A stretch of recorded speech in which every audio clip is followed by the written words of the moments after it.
Assalamualaikum warahmatullahi wabarakatuh. Halo adik-adik semua, ketemu lagi bersama Kak Mahes di pembelajaran IPA SMP kelas 8. Nah, sebelumnya kita sudah belajar materi pesawat sederhana, tentang pengungkit, tentang usaha, dan pengenalan pesawat sederhana. Kemudian terakhir kita sudah belajar tentang katrol, betul?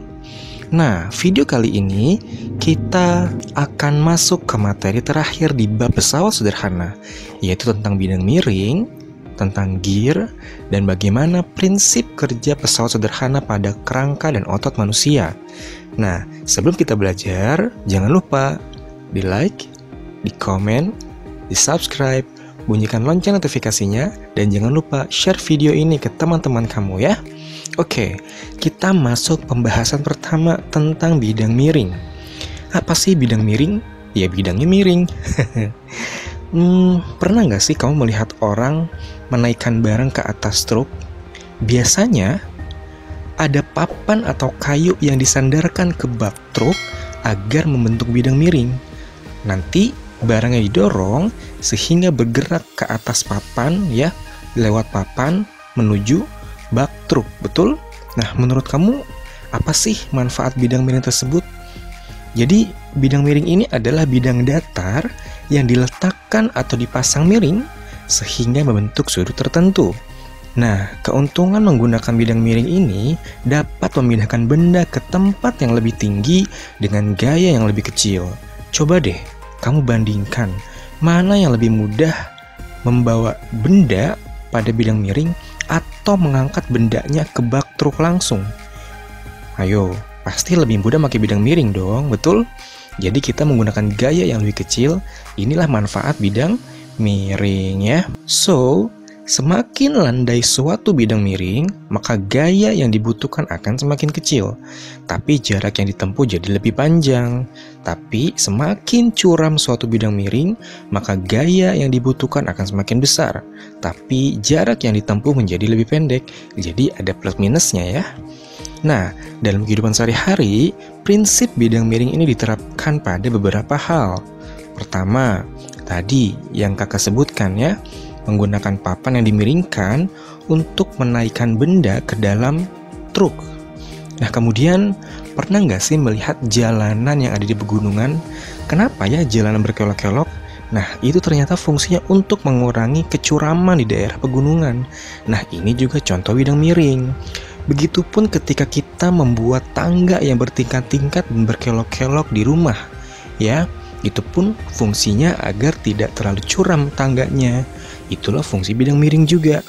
Kemudian pernah melihat ulir skrup, nah yang bentuknya menyerupai tangga. Nah, ini juga konsep dari bidang miring. Kemudian ada pisau dan kampak. Nah, ini juga termasuk contoh dari bidang miring di kehidupan sehari-hari, ya. Nah, ternyata bidang miring ini ada rumusnya loh. Coba lihat gambar berikut. Ada benda ingin didorong ke atas. Berarti kita butuh gaya dengan nilai F, betul? Setiap benda pasti punya massa. Dan setiap benda yang punya massa pasti punya yang namanya gaya berat. Simbolnya W. Lihat gambar, ada W arah panahnya ke bawah, ya. Kemudian ada S. S ini adalah jarak yang ditempuh oleh benda dari bawah menuju ke atas. Sedangkan H ini adalah ketinggian, ya. Sehingga rumus pada bidang miring bisa kita rumuskan dengan F dikali S sama dengan W dikali H. Dengan F-nya adalah gaya, S-nya adalah jarak, W-nya adalah berat benda atau berat beban, H-nya adalah ketinggian. Oke, bagaimana dengan keuntungan mekanik? Nah, rumusnya sama seperti yang di atas, tapi beda dikit. Keuntungan mekanik simbolnya Km. Km sama dengan W per F sama dengan S per H. Kamu boleh pakai W per F aja, boleh pakai S per H aja, boleh pakai W per F sama dengan S per H. Tergantung apa yang diketahui di soal, ya. Nah, kemudian kita masuk pembahasan selanjutnya yaitu gear. Coba deh kamu perhatikan rangkaian gear pada sepeda. Sepeda itu memiliki satu gear depan dan satu atau beberapa gear di belakang. Gear depan dan gear belakang dihubungkan oleh rantai sepeda yang berfungsi meneruskan tenaga atau kekuatan pada gear depan. Nah, biasanya gear depan ini berukuran lebih besar daripada gear belakang. Gear depan yang ukurannya lebih besar memiliki jari-jari yang lebih panjang daripada ukuran jari-jari gear belakang. Itulah kenapa kecepatan putaran gear depan lebih lambat daripada gear belakang. Perbedaan kecepatan gear ini akan menghasilkan perbedaan gaya yang lebih besar melalui roda. Dengan menggunakan sedikit tenaga ketika diayuh, gaya yang dihasilkan pada roda belakang menjadi lebih besar. Nah, itulah kenapa ukuran gear depan yang lebih besar dapat meningkatkan gaya tarik pada roda sepeda. Gitu. Jadi, ukuran gear depan sama gear belakang itu tidak serta-merta ngasal loh. Tapi memang itu difungsikan untuk manusia bisa mengayuh sepeda agar lebih mudah, oke? Nah, itu sekilas tentang gear. Kemudian, sekarang bagaimana ya prinsip pesawat sederhana pada otot dan rangka manusia? Di bab 1, kita kan sudah belajar tentang sistem gerak pada manusia, betul? Kerjasama antara otot dan rangka akan menghasilkan gerak, betul? Nah, pertanyaan kakak adalah, apakah ada gerak tubuh yang dihasilkan oleh kedua sistem gerak ini, yaitu otot dan rangka, yang menggunakan prinsip pesawat sederhana? Ada nggak ya? Sebenarnya ada banyak kegiatan tubuh yang menerapkan prinsip kerja pesawat sederhana. Misal, pada saat kamu berjalan, pada saat kamu berlari, pada saat kamu melompat, atau ketika kamu mengayunkan tangan, itu selalu melibatkan rangka atau tulang, kemudian sendi, dan otot. Nah, ketiga komponen ini secara bersama-sama bekerja seperti halnya pengungkit.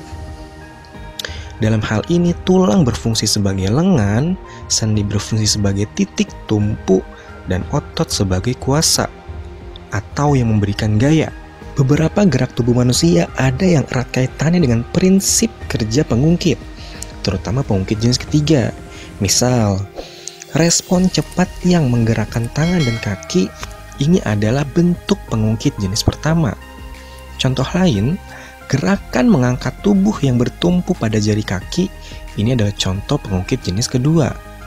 Kemudian, gerakan tangan oleh otot bisep dan otot tricep pada tangan ini adalah prinsip kerja pengungkit jenis ketiga.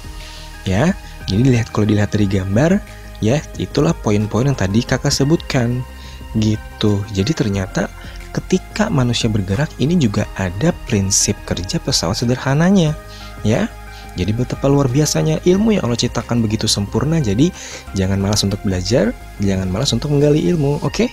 Nah, sekian video kita kali ini. Berarti video selanjutnya kita akan belajar bab baru. Belajar apa ya? Tunggu video berikutnya, oke? Nah, sekian video kali ini.